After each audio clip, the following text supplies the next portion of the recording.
नमस्कार, जय हिंद। मैं आंचल आप सभी दर्शकों का स्वागत करती हूं अपने खास कार्यक्रम स्पॉटलाइट में। स्पॉटलाइट एक ऐसा कार्यक्रम है जिसमें हम जाने माने बुद्धिजीवियों, उद्योगपतियों, समाजसेवियों और ऐसे अभिप्रेरकों से आपका मार्गदर्शन करवाते हैं जो जीवन की जंग में हार चुके युवाओं को राह दिखाते हैं और उनमें स्किल डेवलप कर उन्हें कामगार भी बनाते हैं। या हम कहें कि ये लोग मौजूदा दौर के इस भीषण अंधेरे के बीच उजाले की किरण है।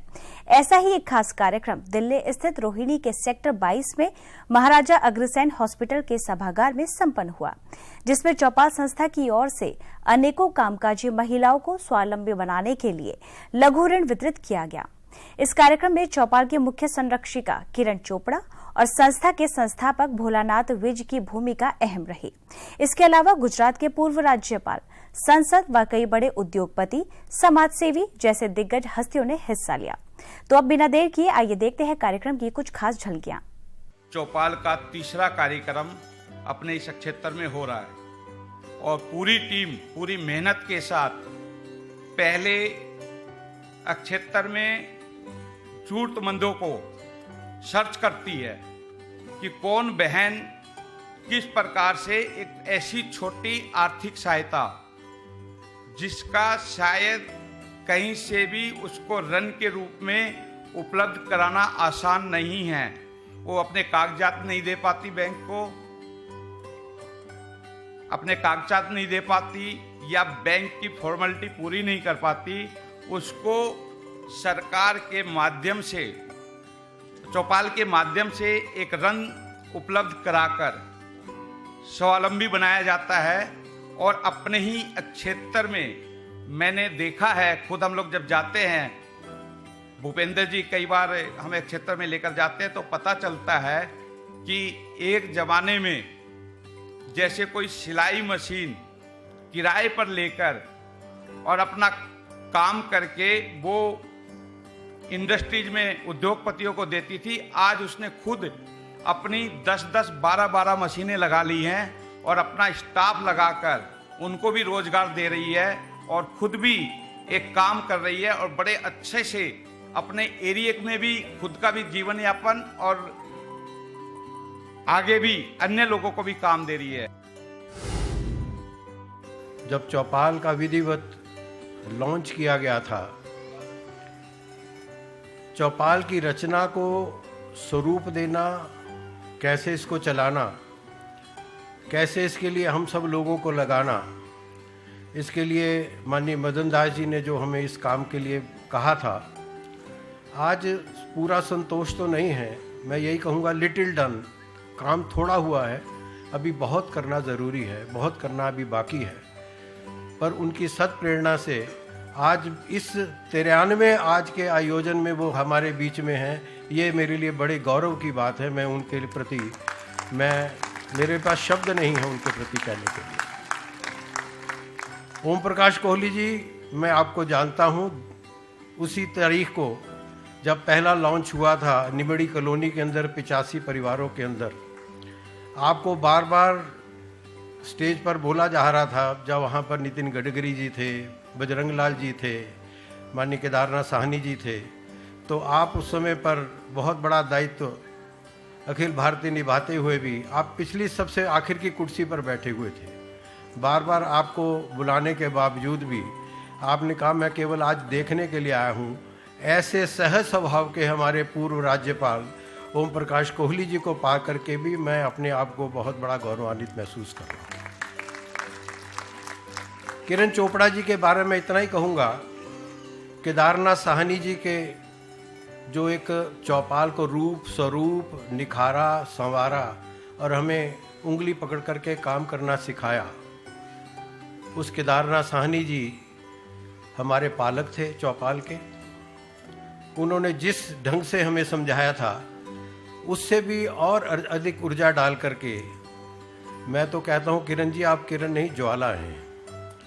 ज्वाला इसीलिए हैं कि आपने इस ऊंचाई के ऊपर चौपाल को पहुंचाने की जो योजना बनाई, आप उस समय से जो आपको बागडोर केदारनाथ साहनी जी ने दी थी, आप सहज भाव से पिछले 7 वर्षों से उसको बराबर निभा रही हैं। उसके लिए भी ऐसी देश की 8वीं सशक्त महिला जिसको फेम इंडिया का अवार्ड मिला, ऐसी किरण चोपड़ा जी हमारी संरक्षिका हैं। मैं उनके प्रति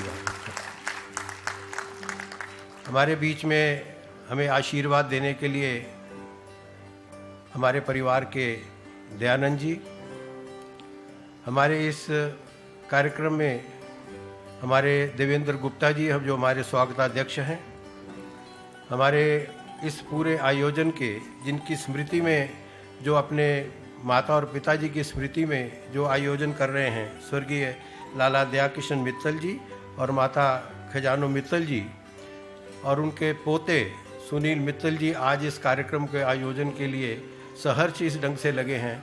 मैं उनके प्रति साधुवाद देता हूँ। मंच पर आसीन सभी सम्माननीय, आदरणीय, गरिमामयी मेरी जो सामने मेरे स्टेज पर बैठे हैं और मेरे सामने बड़े मेरे अग्रज बैठे हैं, मैं उनको भी विनम्र निमंत्रित करते हुए चौपाल की केवल रचना के बारे में इतना ही कहूँगा। चौपाल की रचना जब शुरू हुई थी तो मदन दास जी ने हमें डांट करके भेजा था नागपुर के अंदर, जा कर के कहो। और मदन दास जी, आपकी डांट बहुत गहरी होती है, बहुत तीखी होती है और बहुत पैनी होती है। उसका परिणाम हुआ कि आज हम ये कह सकते हैं कि आज हम बहुत शीघ्र 100वां कार्यक्रम चौपाल का, यानी 100 सेवा बस्तियों के अंदर इस दिल्ली की और साथ में लगते हुए हरियाणा की 12 बस्तियों के अंदर हम चौपाल को उन झुग्गी बस्तियों के अंदर, सेवा बस्तियों के अंदर दस्तक देने के लिए हम चौपाल उनके दरवाजे पर खड़ी है। ऐसे महानुभावों के सहयोग से जिन्होंने अपनी पुण्य कमाई से चौपाल को योगदान दिया और योगदान देते हुए उन महिलाओं को आत्मनिर्भर, आत्मसम्मान के साथ स्वरोजगार का देने का जो एक बीड़ा उठाया, उसके लिए जहां ऐसे भामाशाह दानवीर लोगों के प्रति मैं कृतज्ञ हूँ, चौपाल की ओर से, हमारी पूरी टीम की ओर से। वहाँ पर मैं उन महिलाओं का भी योगदान भूलना नहीं चाहता जिन महिलाओं ने हमसे ऋण लेकर के और ये साबित किया कि बड़े लोग तो शायद ऋण देकर के वापस करने की आदत ना डालते हों, किंतु वो मेरी महिलाएं जो झुग्गी बस्ती के अंदर आती है, सेवा बस्ती में रहती हैं, किंतु आत्मसम्मान के साथ अपने जीवन को आगे बढ़ाने के लिए वो पूरे सम्मान के साथ जिस इज्जत और सम्मान के साथ ऋण लेती हैं, उसी इज्जत और सम्मान के साथ ऋण वापस करती हैं। चौपाल की सक्सेस स्टोरी का यदि पूरा का पूरा यदि मैं उसका अधिकतर योगदान दूँ तो मेरे सामने बैठी वो जो सेवा बस्ती की जो महिलाएं, उनके लिए ज़ोरदार ताली बजाकर अभिनंदन कीजिए। मैं महिलाओं के उस ईमानदारी, प्रामाणिकता के बारे में इतना ही कहूँगा कि ऐसी महिलाओं के बिना चौपाल की जो गति है, सक्सेस स्टोरी नहीं हो सकती थी। मैं अपनी बात को इतना ही कहूँगा कि आज सचमुच में लोगों की कमी नहीं है, किंतु इनके दरवाजे पर पहुंचने की आवश्यकता है। मैं इसलिए कह रहा हूं कि जिस वक्त होड़ लगी हो कि मुझे कुछ ना कुछ बनाओ, कुर्सी ना ऊपर मिले तो सारा प्रोग्राम खराब कर देते हैं हम लोग।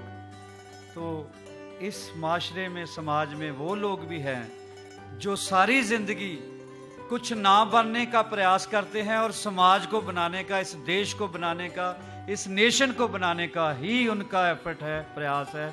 ये वो चौपाल है। इसलिए मेरी खुशनसीबी है, ऐसे प्रोग्राम जिस दिन हो फिर तो उस दिन तो एक ही प्रोग्राम रखना चाहिए ताकि शुरू से आके एंड तक सुन सकूं। कुछ विचार मैं नहीं सुन सका, चलो दर्शन हो गए। मुझे ये समझ में बात आ गई है कि अच्छी अच्छी बातें हुई, महापुरुषों का जिक्र हुआ, स्वामी विवेकानंद जी के बारे में भी बोल रहे थे। तो हमारे महापुरुषों ने यही सिखाया है कि सबसे जल्दी रब की दरगाह में कोई आवाज़ जाती है तो वह गरीब की दुआ जाती है। अगर सबसे स्पीड से कोई आवाज़ जाती है रब के घर तो वो गरीब की बद दुआ जाती है। आप दुआएं ली है, माताओं को, बहनों को ऋण दे के, माताओं, मातृशक्ति का ऋण तो नहीं चुका सकता कोई, लेकिन गरीबी के लिहाज से आपने उनकी मदद की है। आप सब मुबारक के हकदार हैं। शुक्र है कोई ऐसी बात चली है वरना 70 साल इस मुल्क को आज़ाद हुए हो गए। पहले पॉलिटिशियन और जिन्होंने इतना एंजॉय किया कुर्सी को, उनका फ़र्ज़ बनता था उनकी चौथी जनरेशन झुग्गियों में बैठ के कहती हम गरीबी ख़त्म करेंगे। अरे भाई, तेरा दादा भी झुग्गी में आया, तेरा नाना भी झुग्गी में आया, फिर दादी भी, फिर चौथा तू बंदा है। अगर गरीबी दूर करनी तो अब तू झुग्गी से क्यों बोल रहा, तू मकान से बोल। उनकी तो फिर झुग्गियाँ ही हैं, वो तो वही जी रहे हैं 70 साल से। तो ये जिन्होंने खुद देखी हो गरीबी, वही हमदर्द होते हैं। शुक्र है मेरे मालिक का कि संघ ने ऐसा महापुरुष दिया जो पॉलिटिशियन ना हो के अब एनलाइटेंड हो चुका है। अब संतों की तरह उनकी पर्सनैलिटी है, जिनको मेरी बहनें भी दुआ दे रही हैं, बच्चे भी दुआ दे रहे हैं। आज जब मैं आ रही थी तो ईश्वर ने मुझे इसका आंसर दिया। चौराहे पे आते आते देर लग रही थी, भीड़ थी, रेड लाइट पे कार खड़ी हुई तो एक महिला अपने छोटे से बच्चे को गोदी में उठाकर मेरी कार के आगे आ गई कि कुछ दे दो दे दो। मैं उसको कुछ दिल कर रहा था दूं, पर हमारे सिक्योरिटी वालों ने कहा पीछे हटो पीछे हटो। तो मैंने उसको बोला तुम मांग क्यों रही हो, काम क्यों नहीं करती? कहती काम देता कौन है। मैं कहा चलो आओ मेरे साथ, मेरी कार में बैठो, मैं आज चौपाल के प्रोग्राम में जा रही हूँ, तुम्हारा नाम वहाँ रवि बंसल जी को, भाटिया जी को, इसको सबको लिखाऊंगी, भोलानाथ जी को लिखाऊंगी और तुम्हें अगली बार काम के लिए पैसे देंगे और तुम अपने पाँव पे खड़ी होगी, मांगने की ज़रूरत नहीं है। मेरा सुनना, इतनी बात का सुनना था। तो कहती मैं आगे भी किसी की कार में बैठी थी, ये मेरा बच्चा उसका प्रमाण है, इसलिए मैं नहीं कहती कहती भाग गई।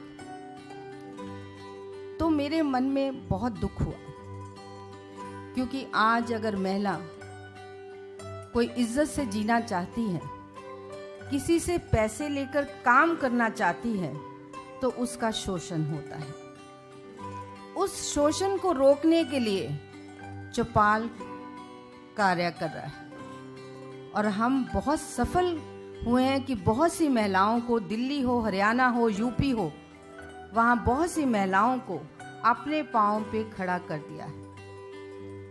मैं समझती थी कि कन्यादान, गौदान, ये सब बहुत बड़े दान हैं, पर मुझे लगता है सबसे बड़ा दान या सबसे बड़ा काम वो है जो किसी ज़रूरतमंद महिला को बिना उसका शोषण हुए उसको उसके पाँव पे खड़ा करता है। मानते हो मेरी बात? मानते हो? अभी हंसराज हंस जी कह के गए कि उनका सपना है कि जब हर झुग्गी में रहने वाला व्यक्ति अपने पाँव पे खड़ा हो जाएगा, तो उस काम को करने के लिए चौपाल आगे बढ़ रहा है और बहुत से कार्यक्रम कर रहा है। और आने वाले समय में हम जब 100वां कार्यक्रम करेंगे तो मुझे लगता है बहुत से लोग आगे आएंगे और बहुत सी महिलाएं ऐसी आएंगी कि जो कहेंगी मैं चौपाल के द्वारा बनी हूँ, मैं चौपाल के द्वारा बनी हूँ। और मुझे ऐसे भी कई बार लगता है कि इन्हीं महिलाओं में से कोई एक महिला, जैसे आज मैं सब महिलाओं को पूछ रही थी कि क्या काम करती हो, तो एक महिला कहती थी कि मैं छोटी सी परचून की दुकान चलाती हूँ। तो मेरा मन से आवाज़ आ रही थी कि एक दिन इसका बहुत बड़ा स्टोर होगा, बहुत बड़ा स्टोर होगा। क्योंकि जो महिला काम करना जानती है, ईमानदारी से पैसे वापस देती है, उस महिला को कभी ना कभी भाग जरूर लगेगा। और मेरा मानना है कि इन सब में आपका सहयोग, समाज का सहयोग और हर व्यक्ति का सहयोग होना ज़रूरी है। क्योंकि सरकारें बहुत कुछ करती हैं, हमारे मोदी जी बहुत कुछ कर रहे हैं, महिलाओं के लिए बहुत कुछ करा है, पर जितनी देर तक समाज का हर व्यक्ति आगे नहीं बढ़ेगा, उसकी सोच ये नहीं होगी कि मैंने किसी सेवा बस्ती में रहने वाली महिला का सम्मान करना है, उसके पाँव पे खड़ा करना है, तब तक बात नहीं बनेगी। हमने बहुत सी पिक्चर्स देखी होंगी जिसमें महिलाओं का शोषण होता है। एक पिक्चर आपने देखी होगी, बड़ी फेमस पिक्चर है, देखिए, जिसमें महिला का शोषण हुआ था, बड़ी फेमस पिक्चर थी। कौन सी पिक्चर थी वो? कौन सी पिक्चर थी जिसमें महिला का शोषण? बड़ी पुरानी पिक्चर है और अश्विनी जी उसको बार बार देखते हैं। कौन सी पिक्चर है? Mother India. देखो महिलाओं को मालूम है, महिलाओं आपके लिए तो चौपाल आ गई, आपको कभी कहीं कोई कमी नहीं होगी। और जो ये महिलाएं हैं इनको मैं नमन करती हूँ, क्योंकि ये 10,000 लेती हैं और साल के बाद वापस लुटाती हैं। इतनी ईमानदार हैं ये महिलाएं। बहुत बड़े बड़े व्यक्ति लोन लेते हैं और देश के बाहर भाग जाते हैं, पर ये महिलाएं कभी नहीं भागती। महिलाओं से ही समाज बनता है, महिलाओं से ही परिवार बनता है और महिलाओं से ही देश बनता है। मेरी तीनों बहनें, ध्यान है ना आपका, महिलाएं करती है ना, हाथ खड़ा कर दो। आप भी सहयोग दोगे ना, कोई ना कोई, जरूरी नहीं धन से देते हैं, आप आकर भी सहयोग दे सकते हो, समय देकर भी सहयोग दे सकते हो। तो आप इतना ऐसे हाथ नहीं, ऐसे चाहिए। तो मैं मानती हूँ कि हम सब कह रहे हैं कि साइंस बहुत तरक्की कर गए हैं और कहाँ पहुँच गए, हम मंगल में पहुँच गए हैं। पर हमारे जीवन में, हमारे देश में मंगल तब होगा जब हर सेवा बस्ती में रहने वाली महिला के चेहरे पे मुस्कुराहट होगी, वो आर्थिक, सामाजिक और राजनीतिक रूप से सशक्त होगी। तो मुझे पूरी उम्मीद है कि कोई भी हमारे देश की रहने वाली महिला, हमारे देश की महिलाओं की संस्कृति, संस्कार, सभ्यता देशों विदेशों में मशहूर है और वो हमारी देश की संस्कृति कायम रखेंगी, मर्यादा में रहकर काम करेंगी और समाज को, परिवार को आगे बढ़ेगी। अगर एक महिला सशक्त बनती है तो वो परिवार को सशक्त करती है, फिर समाज को सशक्त करती है और फिर किसको सशक्त करती है? पूरे देश को करती है। और चौपाल का ये कार्यक्रम, चौपाल की ये गतिविधि इसी इमोशनल एफिशिएंसी के साथ चल रही है। ये इमोशनल एफिशिएंसी हमको अपने समाज के उस कमज़ोर तबके से जोड़ती है, संवेदनात्मक रूप में जोड़ती है, जिस कमज़ोर तबके को हमारी आवश्यकता है।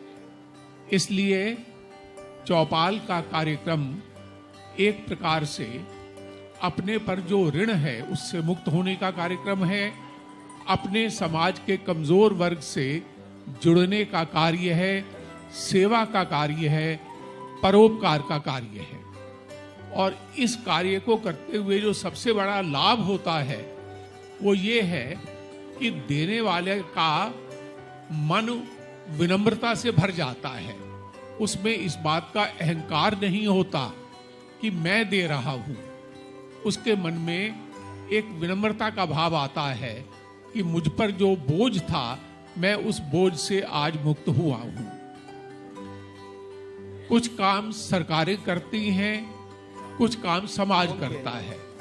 सरकार अपनी ओर से रोजगार क्रिएट करने के, रोजगार पैदा करने के प्रयत्न में लगी हुई है, लेकिन समाज में बहुत बड़ा तबका ऐसा है जिसको अगर छोटी सी भी आर्थिक सहायता मिल जाए तो वह अपने पांव पर खड़ा हो सकता है, अपने परिवार और कुटुंब को अपने पांव पर खड़ा कर सकता है। इस प्रकार के जो नॉन गवर्नमेंटल एक्टिविटीज हैं, उन नॉन गवर्नमेंटल एक्टिविटीज में चौपाल के द्वारा की जा रही इस एक्टिविटी का अपना महत्वपूर्ण स्थान है। 93 ऋण देने के कार्यक्रम चौपाल कर चुका है और 101 कार्यक्रम करने की बात यहाँ एक दो भाषणों में आई है। मैं समझता हूँ कि समाज में इस प्रकार के उदार लोगों की कमी नहीं है जिनके सहयोग और सहायता से 101 कार्यक्रम अवश्य ही पूरे होंगे। मैं एक बार मित्तल परिवार को, जिनके सहयोग से ये कार्यक्रम हो रहा है, वे अपने माता पिता, अपने पूर्वजों के ऋण से भी मुक्त हो रहे हैं और वे अपनी आर्थिक स्थिति में कुछ देकर समाज के प्रति अपने को विनम्रता पूर्वक झुका रहे हैं। ऐसे मित्तल परिवार को भी मैं बहुत बहुत बधाई देता हूं, धन्यवाद देता हूं। चौपाल के माध्यम से हम गरीब साधनहीन कामकाजी महिलाओं को लघु ऋण के माध्यम से सशक्त बनाने का काम कर रहे हैं। इस पुनीत कार्य को दिशा दशा और एक वट वृक्ष के रूप में खड़ा करने के लिए जो महानुभाव लगे हुए हैं वो स्वयं में साधु हैं, संत हैं, पवित्र आत्माएं हैं। श्रीमती किरण शर्मा चोपड़ा जी जो हमारे इस चौपाल के कार्यक्रम की मुख्य संरक्षिका हैं, एक दुर्गा माता का स्वरूप हैं। जिस प्रकार से उन्होंने चौपाल को इतनी ऊंचाइयों पे पहुंचाया है, मैं उनका ऋणी हूं कि जिस प्रकार से उन्होंने हमें इस पुण्य कार्य में काम करने का अवसर दिया, दायित्व दिया। इसके अलावा माननीय भोलानाथ विज जी जो हमारे चौपाल के निदेशक हैं, उन्होंने भरपूर आशीर्वाद इन गरीब महिलाओं को जिस रूप में लघु ऋण वितरण के माध्यम से दे रहे हैं वो अपने में बड़ा सराहनीय कदम है। उसकी जितनी प्रशंसा की जाए उतनी कम है। अभी हमने पिछले कुछ महीनों में जो सर्वे किया है, जिन गरीब महिलाओं को लघु ऋण वितरण के माध्यम से जोड़ा गया है चौपाल से, उनके जीवन में एक अभूतपूर्व बदलाव आया है। एक छोटा सा जो राशि है जिस रूप में चौपाल दे रही है, ये राशि हम लोगों के लिए जो सक्षम वर्ग है उसके लिए शायद छोटी हो, परंतु उस जीवन से जाके पता कीजिए किस प्रकार से उसके जीवन में बदलाव आया है, किस प्रकार से महिलाओं के उत्थान की दृष्टि से जो काम हम करने का हमने बीड़ा उठाया चौपाल में वो किस प्रकार से सफल हुआ है। ये उसको अपने आप में एक प्रेरणादायक बनाता है। आने वाले समय में हम जल्दी से जल्दी प्रयास कर रहे हैं कि माननीय प्रेम जी गोयल जी की प्रेरणा से हम 100वें कार्यक्रम तक पहुँचें और इसको और अधिक सफल बनाएं। चौपाल एक ऐसी संस्था है जो आज समाज में जो भी लोगों को दिक्कतें हैं, चाहे फाइनेंशियल लेडीज़ को हो या आज कोई ई रिक्शा और हो जो अपने आप पे स्वरोजगार कर सकें, तो लोग किसी पे डिपेंडेंसी ना हो कि बैंकों पे लोन पे डिपेंडेंट हो या परिवार में पैसों के कारण वंचित रह पा रहे हो। तो चौपाल एक ऐसी संस्था है जो लोगों को सपोर्ट करती है, एक ऋण देती है और लोग भी उसी तन्मयता से उनको पैसे वापस करती है। जैसे हमारे समाज में पहले अग्रसेन जी महाराज जी एक ईंट और एक रुपया देने का प्रोग्राम था, वही एक तरीके से काम था कि 1 रुपया लोगों को देके ताकि लोगों को अपनी सपोर्ट पूरी कर लें और अपने आप को स्टैंड कर पाएँ किसी प्रकार से। और चौपाल का ये जो प्रोग्राम हमने पहले 2 अक्टूबर को किया था पिछले साल और हम 2 अक्टूबर को इस बार भी चौपाल के माध्यम से करने जा रहे हैं। तो हमें बड़ा खुशी होती है कि चौपाल हमारे साथ जुड़े, हम चौपाल जैसी संस्था से इनके साथ जुड़े हुए हैं। सारे कार्यकर्ता एक मनोभाव से और प्रेम से सब जुड़े हुए हैं और इस संस्था को मैं कहता हूँ सभी जगह फैलना चाहिए और सभी के अंदर एक दूसरे के सपोर्ट के बहाव होने चाहिए। मेरे घर के नज़दीक लगभग 3 वर्ष पूर्व एक प्रोग्राम हुआ था चौपाल का। उसमें मैं गया तो मेरे को लगा कि ये तो एक सामाजिक दृष्टि से बहुत ही अच्छा काम है। जो लोग गरीब हैं, जो डेली अपना व्यवसाय करना चाहते हैं, उनके पास पैसे नहीं है, यदि हम उनको ये लोन स्वाभिमान है, ये हम उनकी मदद करते हैं तो उनका स्वाभिमान पे ठेस पहुंचती है और उनको ऋण के माध्यम से हम लोन देते हैं तो उनको लगता है कि हमारा स्वाभिमान भी नहीं गिरा और हमारे को रोजगार मिला। तो चौपाल जैसी सामाजिक संस्था से जुड़कर मेरे को ऐसा लग रहा है कि हम देश के और हर गरीब को उत्थान कर सकते हैं, स्वावलंबी बना सकते हैं। आज का प्रोग्राम मैंने महाराजा अग्रसेन ऑडिटोरियम में रखा है और मैं इस प्रोग्राम का संयोजक रहा। मैंने समाज के सभी प्रमुख व्यक्तियों को इस सामाजिक कार्यक्रम में जुड़ने के लिए प्रेरणा दी और बताया कि ऐसे भी होता है, तो इस चीज़ से लोग गौरवान्वित होकर और अच्छा महसूस करके जुड़ेंगे। और मेरे को लगता है आज यहाँ 4 घोषणा हुई हैं और मैं लगभग निरंतर लगा रहूँगा और घोषणाएं कराऊंगा और लोगों को ज़्यादा से ज़्यादा इस संघ के इस परिकल्प से जोड़ूंगा। हम ऐसे ही समय समय पर अपने क्षेत्र में माहिर महान विभूतियों से आपका मार्गदर्शन करवाते रहेंगे। फिर मिलेंगे स्पॉटलाइट कार्यक्रम के अगले अंक में। आप देखते रहिए हमारा खास कार्यक्रम स्पॉटलाइट। नमस्कार, जय हिंद।